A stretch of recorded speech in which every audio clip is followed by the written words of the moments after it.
स्वतंत्रता दिवस की मैं पूरे हरियाणा प्रदेशवासियों को, देशवासियों को बहुत बहुत शुभकामनाएं और बधाई देता हूं। ये आज़ादी ये बड़ी परिश्रम और तपस्या से मिली है और हम सब ने इस आज़ादी को हर घर तिरंगा लगा करके सेलिब्रेट भी किया है। हर घर तिरंगा लगाने से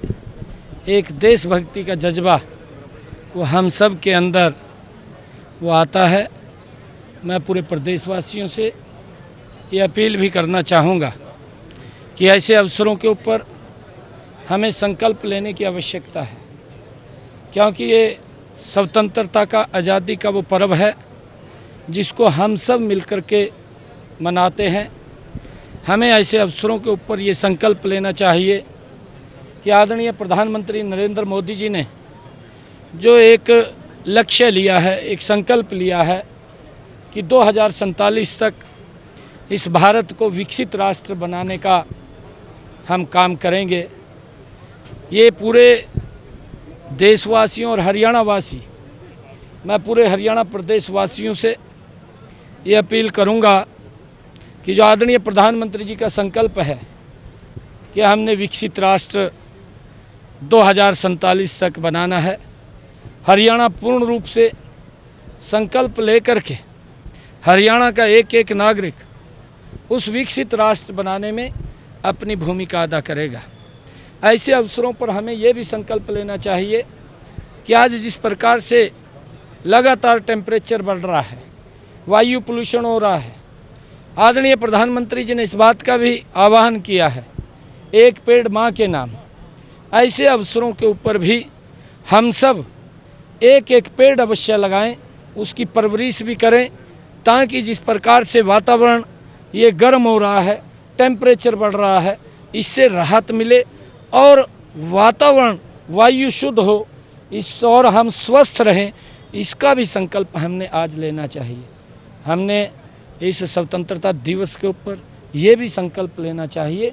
कि हम जो आदरणीय प्रधानमंत्री जी ने स्वच्छ भारत विजन का एक हमें दिया है,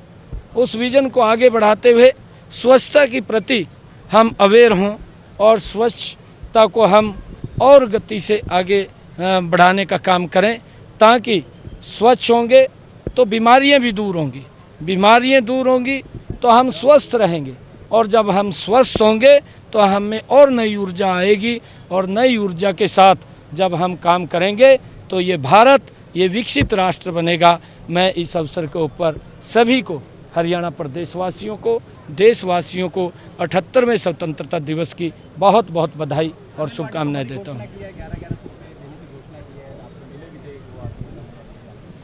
नहीं, देखिए अभी वो कार्यक्रम है, अभी उसकी प्लानिंग बनी है, क्योंकि हमने अभी पिछले दिनों जो तीज फेस्टिवल के ऊपर जो हमारी माताएं बहनें, लगभग 49 लाख परिवार हरियाणा प्रदेश के अंदर ऐसे हैं जिन बहनों को हमने 500 रुपये में गैस का सिलेंडर उपलब्ध कराने की बात कही है, और हमने पिछले दिनों उसका पोर्टल लॉन्च किया था। काफ़ी लोगों ने उसके अंदर रजिस्ट्रेशन किया है और उसके माध्यम से ऑनलाइन उनके खाते के अंदर पैसा जाएगा। और इसी प्रकार क्योंकि बरसात कम हुई है और इस बरसात के कारण हमारे किसानों का जो खर्चा ज़्यादा हुआ है, हमने ये भी निर्णय लिया है कि प्रति एकड़ के हिसाब से 2000 रुपये किसान के खाते के अंदर और शीघ्र ही पहुंचा दिए जाएंगे, क्योंकि हमने उसकी भी पूरी की पूरी प्लानिंग कर ली है। और 1-2 दिन के अंदर लगभग 50 लाख से ज़्यादा हमारे किसानों ने उसके अंदर रजिस्ट्रेशन किया है। ज्यों-ज्यों उसका रजिस्ट्रेशन होगा हम उनके खाते के अंदर पैसा पहुंचाने का काम करेंगे। मैं लगातार बिना पर्ची, बिना खर्ची के हरियाणा के युवाओं में एक जो बड़ा विश्वास जमा है, हमने युवाओं को लगातार 1,45,000 के करीब नौकरियां देने का काम पिछले 10 वर्षों में हमारी सरकार ने किया है, और लगभग 1,20,000 ऐसे हमारे HKRN के जो युवा साथी थे उनकी नौकरी को भी सुरक्षित करने का काम वो हमारी सरकार ने अभी पिछले दिनों निर्णय लेकर के किया है। और हमने जो प्रधानमंत्री सूर्या बिजली मुफ्त योजना के माध्यम से गरीब जिन परिवारों की आय 1,80,000 रुपये से कम है, ऐसे परिवारों को हम सोलर पैनल लगा करके उनका बिजली का बिल जीरो हो, वो काम हमारी सरकार कर रही है, जिसके ऊपर 1 लाख रुपए का खर्चा आएगा और उसमें 60,000 रुपया आदरणीय नरेंद्र मोदी की सरकार और 40,000 रुपये हमारी हरियाणा की सरकार वो देने का काम करेगी, जिससे कि लोगों को राहत मिलेगी और उनका बिजली का बिल जीरो होगा।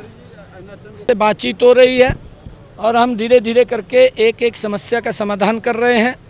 जो भी समस्या हमारे ध्यान में आती है हम उसकी बात को सुनते हैं, अधिकारियों को बोल करके उसके रास्ते निकालते हैं और रास्ते निकाल करके उनको लाभ पहुँचे, उसका समाधान हो, उसको लेकर के हमारी सरकार काम कर रही है। एनएचएम के कर्मचारियों से भी हमारी बातचीत हुई है। हमने कहा है कि इसका रास्ता निकाले, क्योंकि ये केंद्र सरकार के साथ हेडेड योजना है और उसके साथ ये योजना चल रही है और हमने उनको कहा है कि कोई ना कोई रास्ता अवश्य हम निकालने की कोशिश कर रहे हैं। बिल्कुल हमारी सरकार का और आदरणीय प्रधानमंत्री जी का ये लगातार ये उनका विजन रहा है कि राजनीति ट्रांसपेरेंसी होनी चाहिए, परिवारवाद के अंदर घिरी नहीं रहनी चाहिए और उसको लेकर के, क्योंकि जब परिवारवाद के अंदर कहीं ना कहीं हो जाता है तो उससे विकास के ऊपर तो असर पड़ता है, परंतु लोगों के अरमान भी दबते हैं और मैं आदरणीय प्रधानमंत्री जी के इस वाक्य की पूरी सराहना करता हूँ।